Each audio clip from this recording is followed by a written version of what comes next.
Well, good morning, good afternoon, or good evening, wherever you are, and welcome to this 7th webinar in our series on the work of Sir Edwin Lutyens and his contemporaries.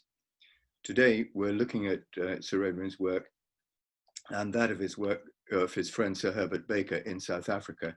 And before we go any further, I would mention that we have heard by phone and by email that there are power outages or load shedding in South Africa, and that is a real shame for anyone in South Africa who is trying to sign in. Unfortunately, it's to do with the power supply in South Africa and not to do with our technology, which appears to be working fine elsewhere. So I do hope you'll be able to catch up with this. It will in fact be put on YouTube about a week or 10 days from now, where it will join the other 6 webinars that have already taken place. So if it is a washout for you today, you'll be able to catch up with it when it's on YouTube. Right. Today we'll be looking at the work of Edwin Lutyens and his friend Sir Herbert Baker in South Africa, and how they came to be involved there, what they did there, and how this led to their collaboration and eventually a bitter dispute at Delhi. The panelists today are Mervyn Miller and Ankie Barnes. Dr. Miller is an architect, planner, and historian with a special interest in garden cities. And he's the author of histories of 2 famous examples in the UK, Letchworth Garden City and Hampstead Garden Suburb. He's also a founding trustee of the Lutyens Trust and has contributed hugely to the work of the Trust, especially as architectural advisor on technical and casework matters over more than 25 years. He's a frequent speaker at international planning history conferences, and in 2012-2013, he had the honor of being elected Master of the Architects City of London Livery Company, where he delivered a famous lecture on Lutyens in London. Our second panelist is Ankie Barnes, an architect from South Africa, now living in the USA, with a practice at Georgetown, Washington, DC. His education and his experience and adventures traveling the globe, they're the things that fuel his work and his interest in architecture. He's had a lifelong interest in Lutyens, beginning conveniently for today, with a thesis on Lutyens' Johannesburg Art Gallery. He's a board member of the Lutyens Trust America, of the Institute of Classical Architecture and Art, and of the Design Leadership Network. And his other talents, which I'm sorry we're not going to have time for him to display today, is that he's no mean guitarist and a fine painter in watercolors. A quick word on the presentations before the presenters begin. South Africa was, of course, an important stepping stone for Baker and Lutyens on their way to New Delhi and their extensive work for the Imperial War Graves Commission during and after World War I. Mervyn will start the webinar describing how Lutyens and Baker became involved there, the projects that Edwin Lutyens had been involved with previously and which influenced his work there. And because, I should mention that because of some technical difficulties, Mervyn's talk has in fact been recorded, though he will be, we certainly hope, joining us for discussion at the end of the webinar. Ankie will talk in more detail about the work of Sir Herbert in South Africa, going on to describe the design, structure, and internal features of the Johannesburg Art Gallery, and also describing Edwin Lutyens' Rand Regiments Memorial, which was the forerunner for the many memorials that he and Baker designed later on in the wake of World War I.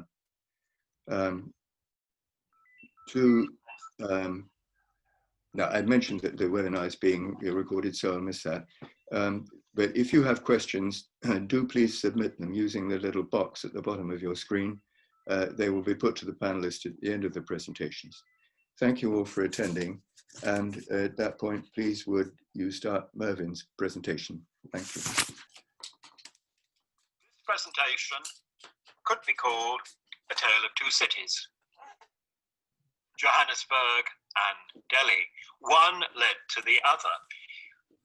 both Lutyens' work and Baker's work in South Africa led to their both the great imperial capital in India.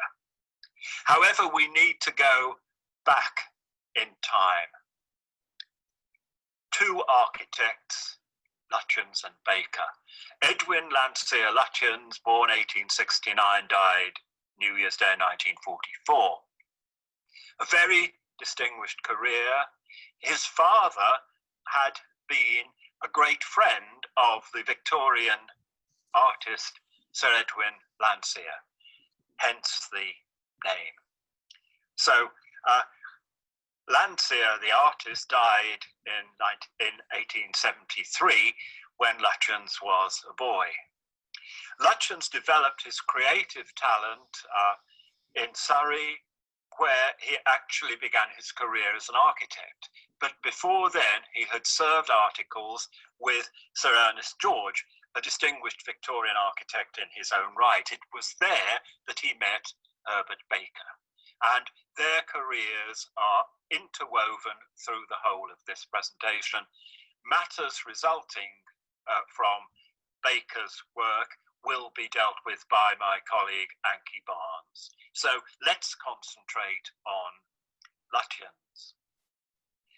He had his first commissions in Surrey. He met Gertrude Jekyll, who actually became a standard with the Lutyens house and the Jekyll garden. But what we're going to look for is the striving for the high game in architecture. This was the subject of a letter, in fact, correspondence between Edwin Lutyens and Herbert Baker. Palladio is the game, Wren also was to be worshipped. These were the words of Lutyens. And he'd also begun work on the concept of a house which was built between 1906 and 1909, which represented the high game in built form. Built on the outskirts of Ilkley, it was modelled on the work of San Michele, a Venetian architect.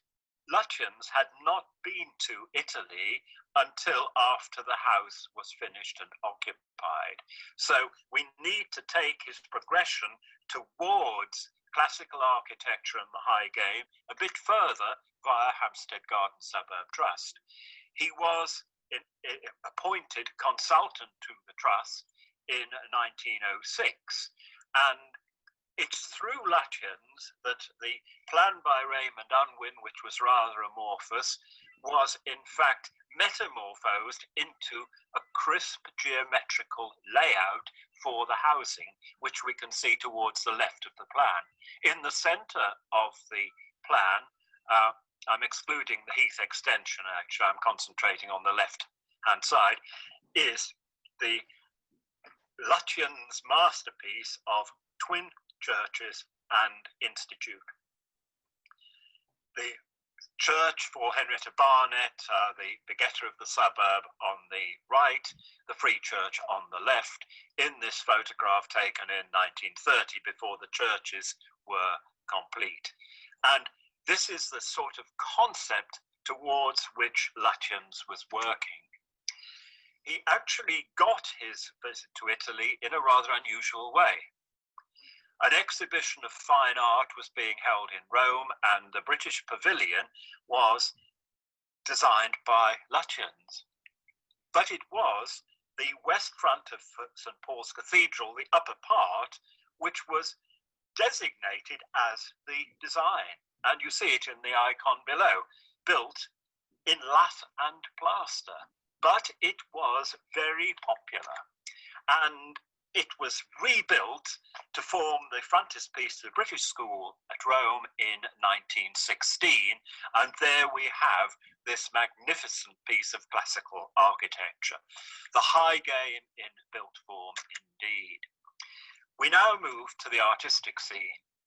Florence Phillips and her husband Lionel Phillips were two of the landlord society, but Phillips had made his mint of money in Kimberley in diamonds, which is where he met and married Florence. She became almost obsessed with the idea of forming a collection of paintings and artifacts to be housed in a gallery to be built at Johannesburg under the advice of the connoisseur Hugh Lane. Lutyens was invited, partly by the Phillipses, Baker was also involved, to visit South Africa in 1910. He arrived late in October 1910 at Cape Town via the Union Castle line, met by Herbert Baker, who took him immediately to look at the work of construction nearly completed. In fact, it was dedicated 2 years later, the work on the Rhodes Memorial. And that is built below Devil's Peak on Table Mountain. The sculpture by Watts personified physical energy and was thought to be a representative of Rhodes's contribution to the development of South Africa. Baker had this time moved to Parktown in Johannesburg, stone house, an early house in this suburb, and it was built of rough masonry, some of which you can also see under the plinth of the Rhodes Memorial. Rough masonry for a new country. Link between house and garden, which you see in the icon on the right, and the courtyard with its primitive looking Doric columns, which also formed a feature of the loggia. Lutyens didn't stay there. He was hosted by the Phillipses at Villa Arcadia, which was designed by Baker, and the job architect was Joseph Michael Solomon, an architect who weaves in and out of our story. The house was completed in 1909. The house related to a garden which looked like Gertrude Jekyll in the Southern Hemisphere, according to a letter which Lutyens wrote. There we see the entrance on the right-hand icon. Below, the left-hand icon is the beautifully restored garden, which linked to a building which was Lionel's library and business office, and which was where Lutyens sketched his first ideas for building at Johannesburg. It had been stripped out when I visited, but the crown post roof, which is a feature of Baker's design, can be seen. So we're now at Johannesburg. We're looking at the proposals for redesign of Joubert Park. This sketch was made later from ideas and sketches by Lutyens, some of which have disappeared. It shows the art gallery, a Palladian style gallery with wings, and this was a classic Palladian plan. The buff shows hedges, the green shows lawns, trees are indicated, and there is a bridging of the railway which never occurred. So let's have a look at some of the components of the design. Putteridgebury in Hertfordshire, not well known because the house isn't by Lutyens, it's the last house of Ernest George. But the use of hedging and lawns seems to have an architectural quality. Almost like a domed building with two side chapels. And this is possibly the type of design that Lutyens was considering for Joubert Park. Hestercombe Somerset had been virtually completed with a magnificent great plat, larger than anything at Joubert Park, but you can see elements of it. The orangery, you can see elements of the orangery in the design of the courtyard at the rear of the gallery. The canal at Folly Farm, one of Lutyens' finest gardens, built 1911-12 for a client who'd bought the more modest house and was extending it. And over on the right, the sky mirror at Blagden Hall, Northumberland, long after Lutyens' involvement in South Africa, but it shows the potential for reflecting sculpture and architecture in a mirror-like pool. So we need to keep that type of element in our minds when we're looking again at what Joubert Park was in the late 19th century. The design of the gallery was influenced by Old Newgate Jail, which Lutyens visited with William Nicholson just before its demolition in 1902. They saw it at night under gas flares. It looked sublime and magisterial. And that, I think, is a quality we can relate to Lutyens' design for the gallery. It also shows the blank facades with a central block, which of course is where the pediment is on the Johannesburg Art Gallery. The pediment was, with its portico below, an element which was influenced by Inigo Jones' portico St. Paul's Covent Garden, which we see on the left. But the rustic beam ends which project on the Inigo Jones work were replaced by more polite classical designs. It's very possible that Joseph Michael Solomon worked on the design drawings, which weren't undertaken until 1911, because Lutyens' appointment was criticised by the Transvaal Association of Architects. So we can't go into that, but you need to recognise there was a delay in building the gallery. The outer wings were added, they were always there on the plan in 1936 and 40.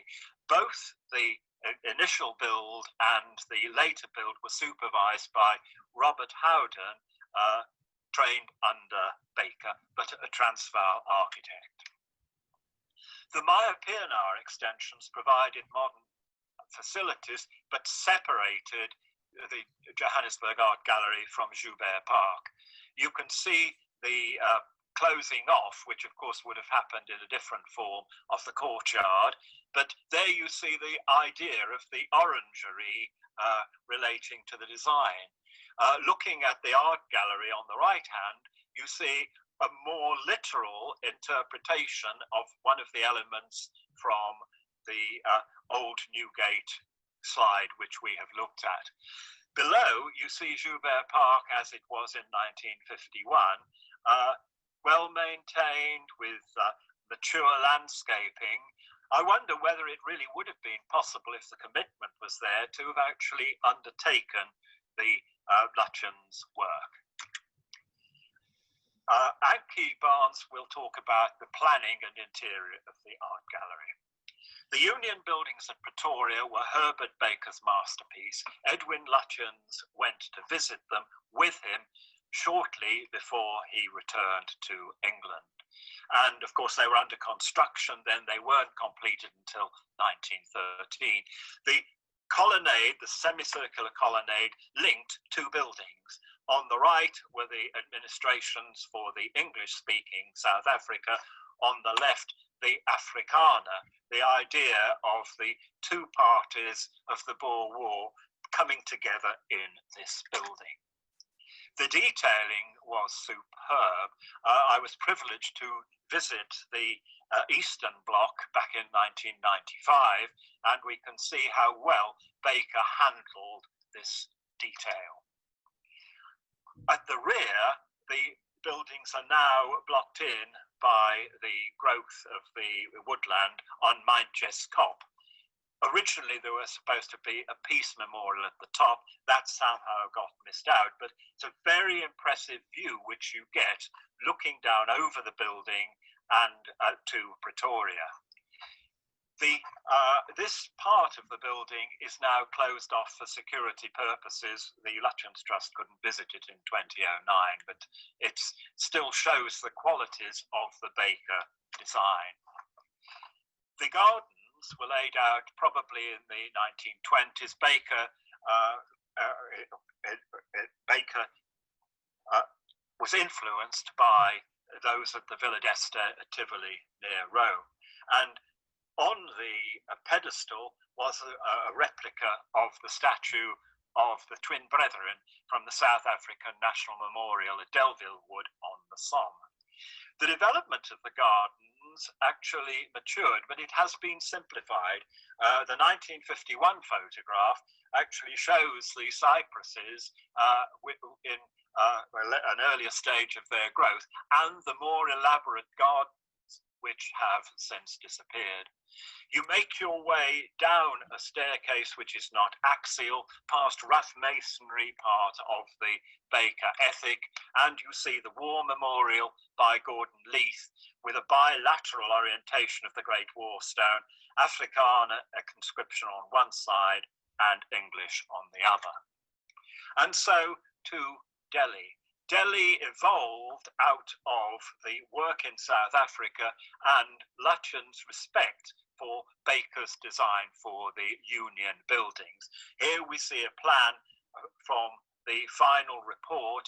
By this time, Baker and Lutyens had been appointed to the Delhi Planning Commission, and we see the axis, the Raj path as it now is, from the column. In fact, that is where there was the memorial to King George V, under the Delhi Arch, which came in later, through to the foot of the ramp, and then the ramp up to Raisina Hill, on which stand the administration buildings and the Viceroy's house. We can't go into detail on that.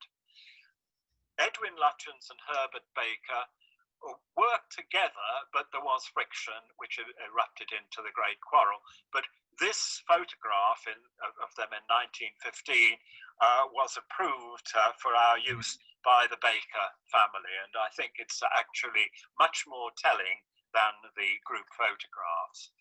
There is actually a Cape postscript as well, which we must not forget. Vergeleken, Somerset West, built by Van der Stel in 1700, purchased by Lionel Phillips as a retirement home. The art gallery had opened without ceremony in 1915. The gardens were restored by C.P. Walgate, and Joseph Michael Solomon was also involved in the restoration.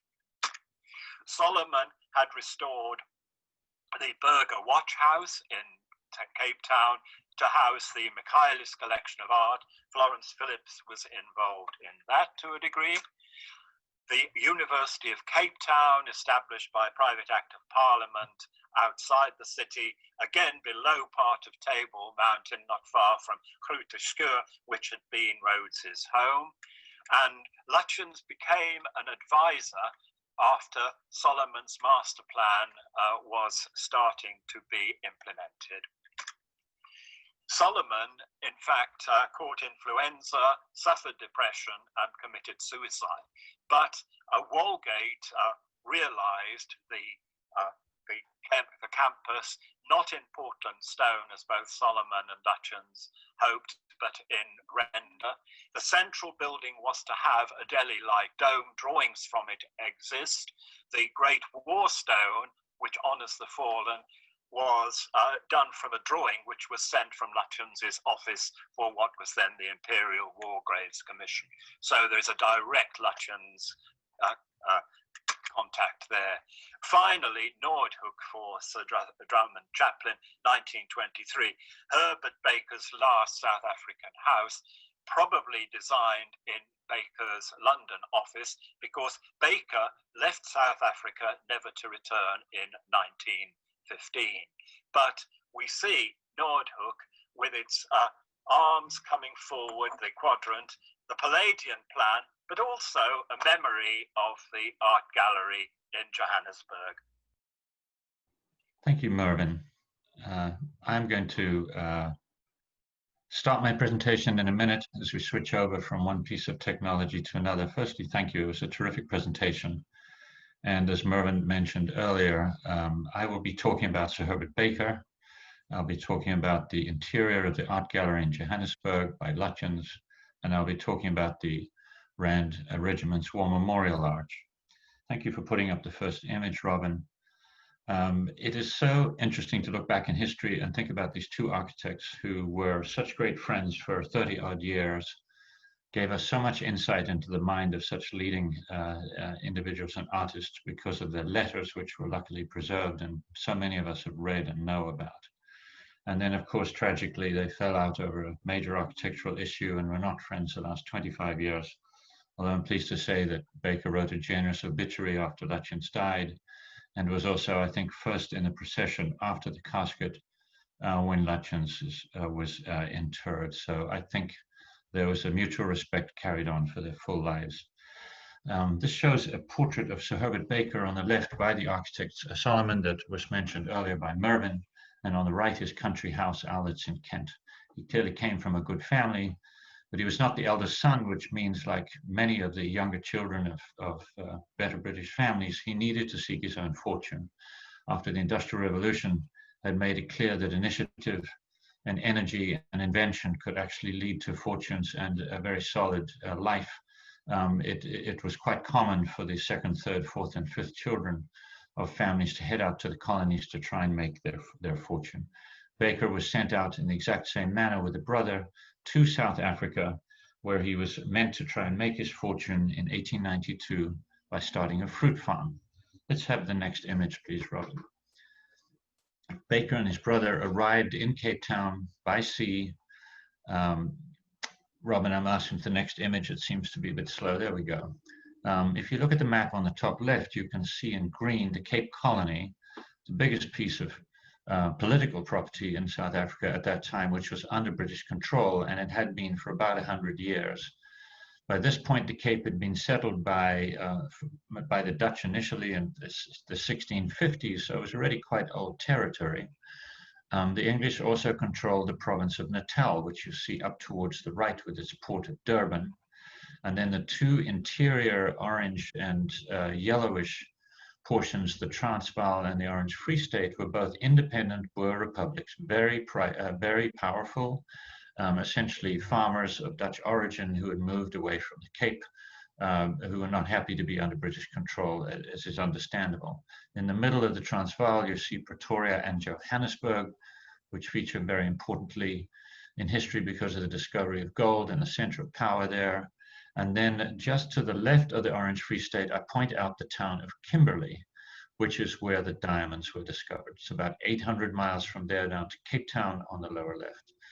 So Baker arrives, and Cape Town looks like you see these three photographs all the way around. It had been settled for a long time. It was an incredibly important way station for all shipping from Europe that was going to and from the Far East. It was about a halfway point.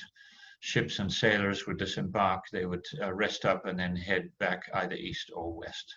Let's go to the next slide if we could, please. As soon as Baker arrived, he and his brother went on a tour of the near fruit farms. So there were fruit of all kinds, as well as grapes. Of course, South Africa is famous for its wine now.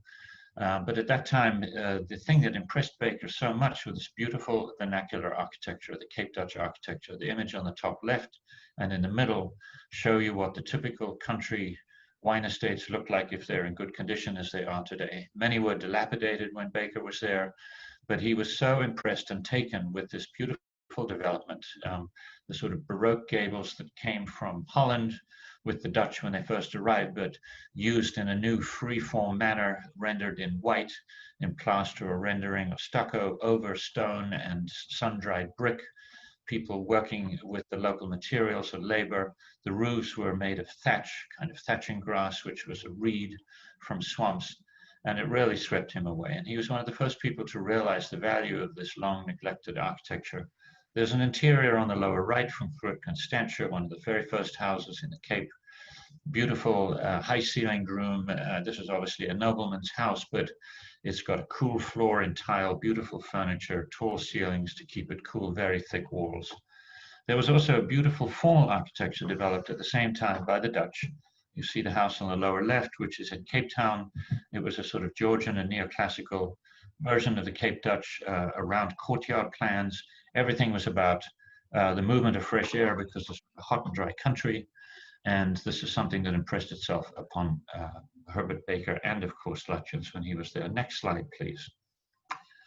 To Baker's great good fortune, one of the first people that he met when he arrived in the Cape was Cecil John Rhodes. And Rhodes was an incredible character in Africa at the time. You see him in the top left reclining on some cushions when he's on some ride in the veldt, as they call the country there.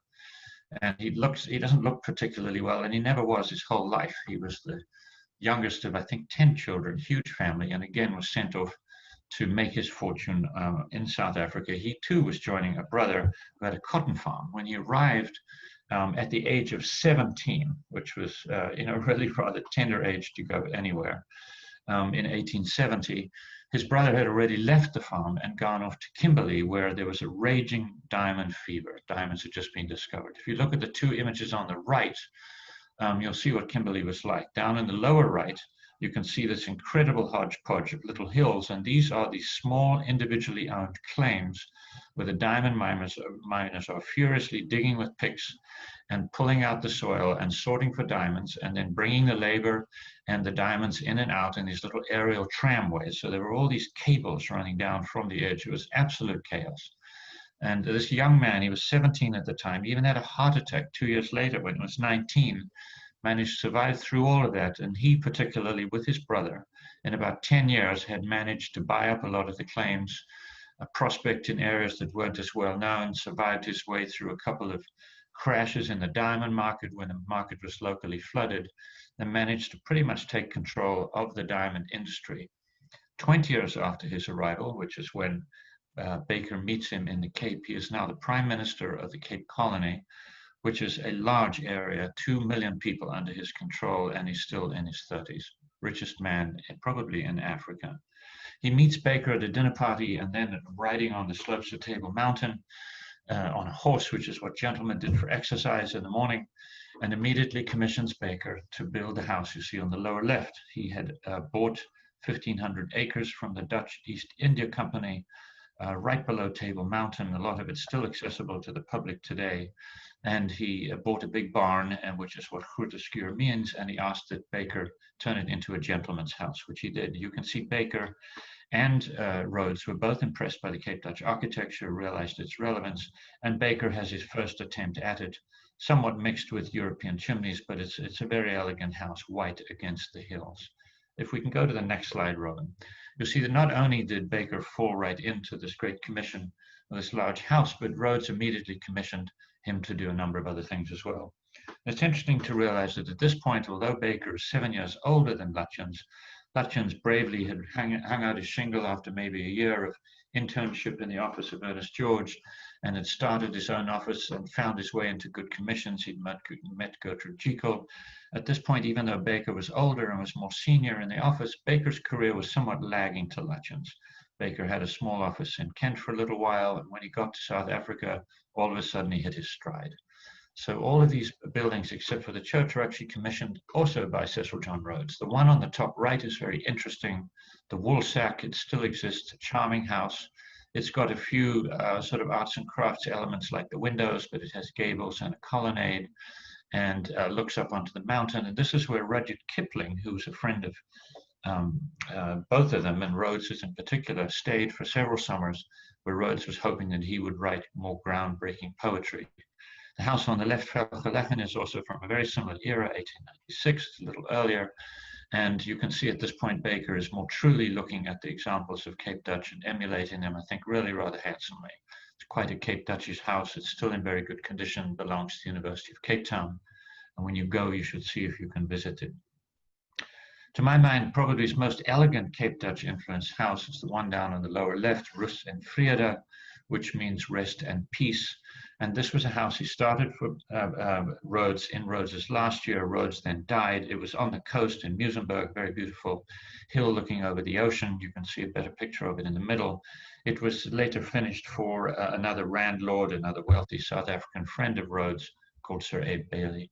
The church on the lower right, which is actually up near Johannesburg, but it's a typical of Baker's churches. Baker not only fell in with the rich and powerful like Rhodes when he arrived in Cape Town, he also met the Bishop of Cape Town and was immediately asked to design a string of churches for the Anglican diocese. So rather like Wren, who was able to build all those churches in London, he actually had a wonderful patron in the church whom he ably served. Let's go to the next slide, please, Robin. So Baker's career was influenced not only by Rhodes, but by these other characters as well. If we go from Rhodes to the left, Lord Alfred Milner in the middle is the only one that wasn't in the end a multimillionaire made from mining in South Africa. He was an extremely able bureaucrat who essentially acted like the governor of South Africa for many years, great supporter of Baker. Sir A. Bailey, I mentioned earlier, who was another landlord. He made his money in what was then called Rhodesia and South Africa, a friend of Rhodes's. And Lionel Phillips on the right, who we heard about earlier. Phillips actually came from a diamond sorting background in London, got down to South Africa looking to go to Kimberley, pretty much walked the 800 miles, made and lost a fortune there, and then regained it.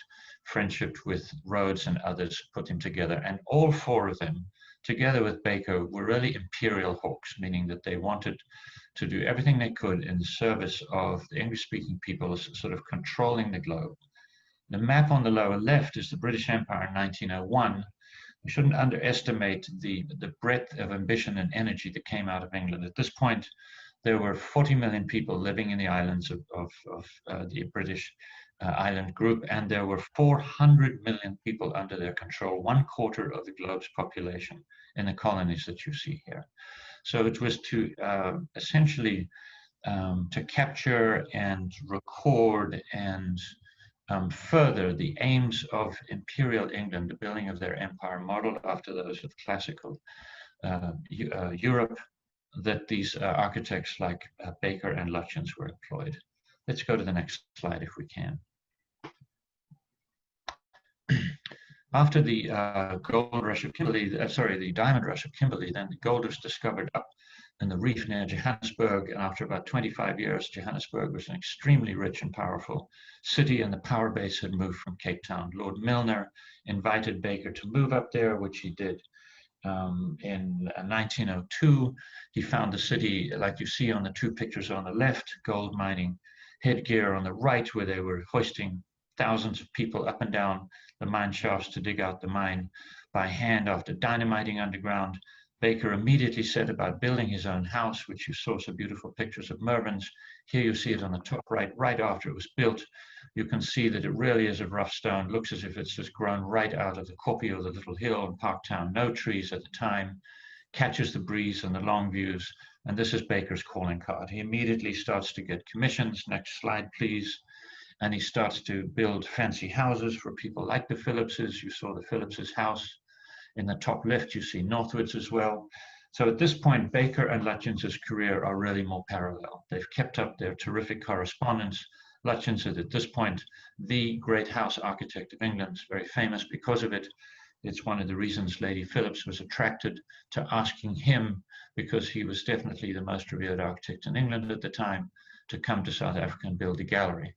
But Baker had had the opportunity, because of his connections and the work that he'd done, to actually move into public building ahead of Lutyens. There's a building on the right, is in Cape Town. It's an insurance building, quite handsome.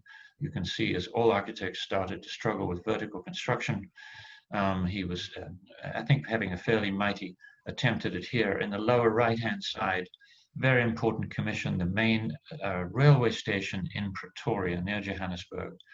It's a building clearly that's got a Mediterranean Italian influence. The double columns in the middle, possibly inspired by Wren in London at the cathedral. The base is rough stone. The upper walls are white painted stucco or render of a brick. And there's a deep, deep roof overhang, shading one from the hot African sun. This building, of course, something of a precursor to what we're used to seeing in India. The building on the lower left, you've heard about the Union buildings. As you can see, a magnificent commission under construction, as Mervyn said, when Lutyens arrived. Let's move on if we can, Robert. The last part of Baker's career that I want to discuss is his memorials, because of course he and Lutyens both designed the most remarkable memorials along the way, and he had a chance to do so earlier than Lutyens. When the Boer War happened, which was 3 or 4 years of conflict right before Baker moved up to Johannesburg, Cecil John Rhodes was actually at his headquarters in Kimberley, trying to protect his interests there, and the Boer republics was sensibly trying to gain control of the diamonds. After a 3-month siege, the city was relieved, and many people who were friends of Rhodes's had died, and he wanted to build a memorial. He went to Europe, to the Mediterranean, and looked at the classics himself, affirmed that he thought classical architecture was the appropriate medium for memorials, and then sent Baker on his own nickel, Rhodes's nickel, to Europe for a grand tour himself the next year. While he was there, Baker did the sketch, the second sketch you see, second image, which was clearly inspired by the Heroon, known as the Tomb of Terran in Agrigento in Sicily. So Heroon, interestingly enough, is rather like a cenotaph, which Lutyens had built his first cenotaph out of elm in the garden at Gertrude Jekyll's house just a few years earlier. Both really are tombs that record a memory of someone revered whose remains are not in the building. The third picture shows the actual memorial is built. I think a very, very powerful building, a hypostyle hall and a solid base, has an inscription below it by Rudyard Kipling, but I think a very powerful moving monument that has one gazing out over the distance and probably remembering the revered dead. He uses the same image or the same building type on the right in another picture from the Rhodes Memorial, which Mervyn told you was Lutyens' very first visit when he got off the boat in Cape Town with Baker. Very, very handsome building. Again, a hypostyle hall of his beloved heavy columns. Let's go now to the next slide and talk more about Lutyens. So you heard that Lutyens got this terrific commission to build what was to be his first classical building in stone, his first public building that was to be permanently built. He did, of course, build the school in Rome a second time, but this was his first commission of this type, and he was ready to move into the classical idiom, such an important building. He was not able, as you know, to build a whole plan. These are the drawings from the folio, the books which many of you must have seen. This is what he hoped to build, and he built most of what you see in the plan. The wings on the left and the right, you know, were added later, but the center was around a beautiful sculpture courtyard. The main gallery that's closest to the portico at the bottom had big windows looking out towards the north and the park, and then the statuary rooms, and then the galleries beyond that all were essentially lit by skylights, largely true of the wings left and right as well. Beautifully laid out with axes in a very neoclassical manner, and with also no intent to record the axes on the inside on the front facade that's shown on the south at the bottom. Very deliberate act. If we can go to the next slide, please. The interior of the gallery is beautiful and fascinating. These are fairly contemporary pictures, most of them. A very dark wooden floor of African wood, beautiful plaster and dome in the central gallery. Although there are these doors that open to the sculpture gallery, this light is so bright in Johannesburg that they're very often closed, as you see in the top left picture, and you just transom light from the semi-round. Beautiful plaster, neoclassical detailing. The lower left is interesting because it's a precursor to the beautiful outdoor stair at the Viceroy's house in India, which has that beautiful big quarter-round molding, if you will, all the way around. And in India, the sky is what is the skylight here today. Let's move to the next slide. Beautiful main galleries, but in fact, these images, the three images on the left, are all from the gallery and show really the quality of Lutyens' design, his high thinking and high game. He was already extremely adept at classicism. The one on the left looks up at a skylight, very reminiscent of the ones you've seen in the residential architecture of his, which lights up the walls, of course, below. The second image from the left, absolutely beautiful. I think the first use in a public building of his geometry on the walls. You can see the beautiful shallow dish. It's reminiscent of what you see later in India and other buildings. Very beautiful, almost modern, beautifully skylit and shaded and shadowed from the light above. The third image is also very beautiful because as one moves down the stairs, one does so under a stone vault. Very beautiful experience when you walk up and down these stairs, which you see in the image all the way on the right, which is Castle Drogo. Many of you have been there. I was there a couple of years ago. I was delighted to see his use of the vault, albeit the architecture different, and the stairs dropping down in that tall space. Very dramatic. To the next, let's go to the next image, please, Ronan. Further interiors, an enfilade on the left looking down the gallery spaces, very beautiful porticos. The lower left image shows the use of very modern, at the time, large picture windows behind the shutters that were usually closed, looking out from the sculpture gallery out towards the park. You can see how bright the light is. They were nearly always closed. The lower right image, they finally realized the sculpture gallery and hoisting sculpture in the early 70s. And in the top right image, you see Lutyens squeezing in his elegant little spiral stair to the roof, which is in the pochette area between the inner axes and the outer axes. Let's go to the next slide. So it's an interesting visit. I recommend it when you get there. The building of a stone building of this quality in Johannesburg, such a far-flung destination in 1913 to 18, was no mean feat. You can see the construction picture on the left. There's a little steam crane in operation. Lutyens even offered to let them build a gallery out of brick. He was worried about it not being built at all, but the clients stuck to their guns, raised the money, and built the main block in stone. You see it nearly finished on the right, very handsome, clearly influenced by Inigo Jones.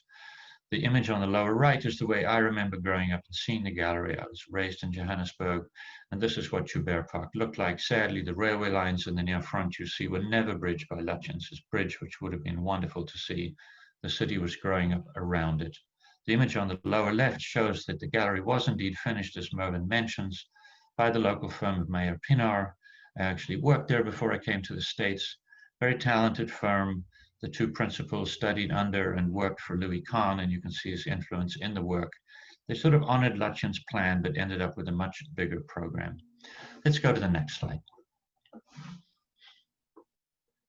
When I was working on my thesis, there were very few drawings available of the gallery, and I spent a fair amount of time there, started measuring the rooms, trying to understand the geometry that was used, and the drawing in the lower left for my thesis back then shows you how the galleries were planned using sort of respectable geometric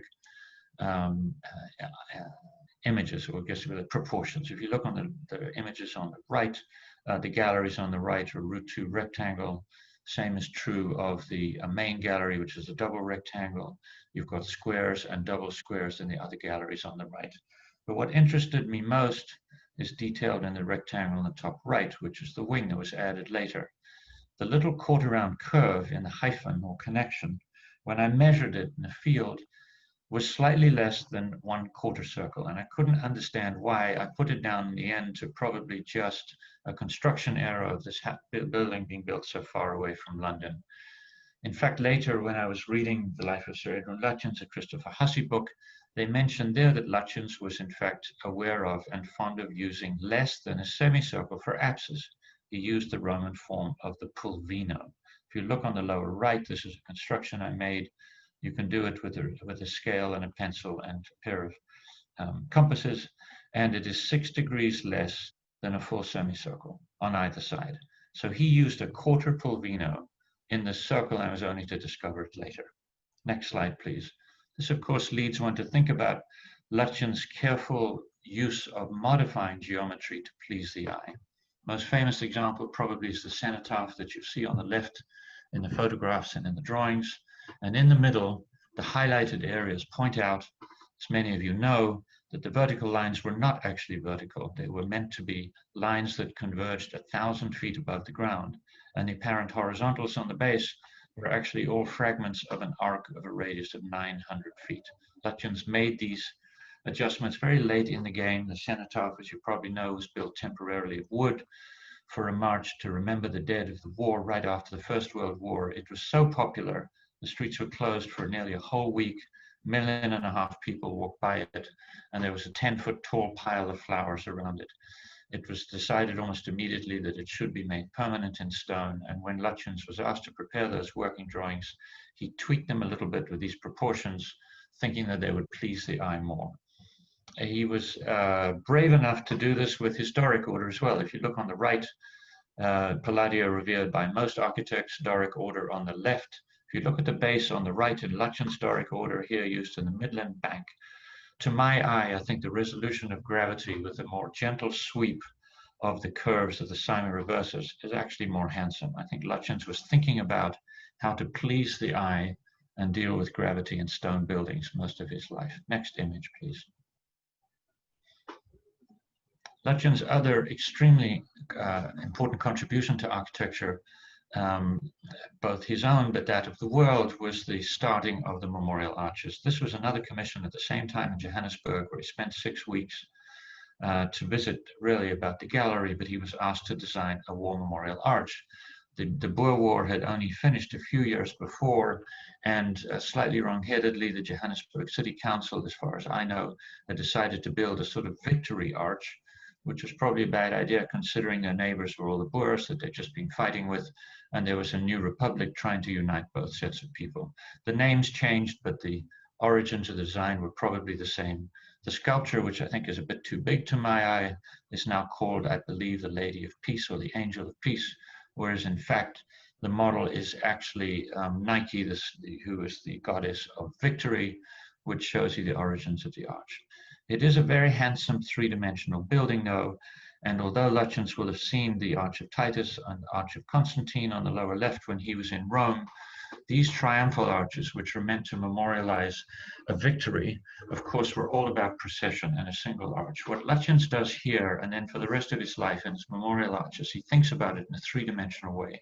He has a main arch in the center of the building, but he has a transverse axis with the same proportion arch lower, that arch topping out at the spring point of the taller arch. He also obviously doesn't like the very heavy tops on these triumphal arches, and he designs a much more sculptural, very beautiful top, fragment of a dome underneath the sculpture, and this beautiful apsidal expression on the top. The lower right-hand drawing shows something similar in this beautiful remembrance arch in Leicester. Let's go to the next slide. So this is the beginning of Lutyens' contribution towards memorial design in arches. He did build the 2 memorial stones in South Africa when he was there, but he used the arch to great effect. Looking at proportions as well, when I was a student, I thought that the proportions of the Rand arch, which you see on the top left, were a little bit leggy. And what's interesting about it is that I think that the sides, the supports on either side of the arch are probably a little bit too narrow. And it's interesting that Lutyens uses here an arch that is only 2 diameters tall. If you look at all the other arches, the other 4, you'll see he's using a narrower arch, 2.5 arches, 2.5 diameters wide, and he's got more masonry left and right, I think more pleasing to the eye, thinking about bringing all that weight of masonry down to the ground. Probably the most successful one, certainly the lightest and most elegant, is the memorial to the missing of the Psalm, which is on the lower left, and there he's using a series of interleading crisscross barrel vaults and arches, almost like flying buttresses, as a way with the lightest of architecture to bring all of that load down to the ground. And I mention this because the semicircular arch is a handsome form, but it is not structurally a very stable form. A catenary arch, as Gaudi discovered, is actually a true natural form that is self-supporting for an arch, but of course it's not as geometrically elegant and beautiful. So Lutyens was struggling, I think, heroically and beautifully in resolving these forces at the time. Next slide, please. I think that in conclusion, looking back, one should remember that the friendship between Lutyens and Baker gave us so much to be excited about, talking about architecture, the thoughts of the development of their careers, the support of each other.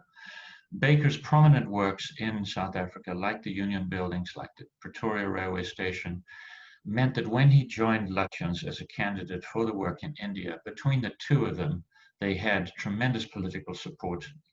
Baker had this experience with public buildings and also was really a successful architect of the empire, and it meant the two of them were almost unstoppable together. There were war memorial arches, there were memorials of all kinds, like the Rand Memorial Arch on the top right, as lower right, and Baker's Arch at the University in England, were all some of the greatest contributions to remembering the dead after the mantle of the First World War and all of those deaths fell upon all of us. Thank you so much. The end of my presentation. Thank you very much indeed, Ankie. That was terrific, and thank you, Mervyn, as well. We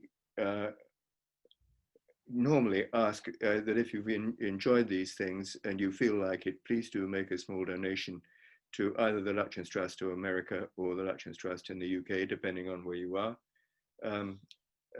We both trusts suffer slightly at the moment from the fact that we can't run our events programs, which are normally a source of income for us. Anyway, thank you very much for attending. Thank you to everybody involved. And I'd like to close the webinar now. Bye. Our pleasure. Goodbye, Mervyn. Thank you much. Bye.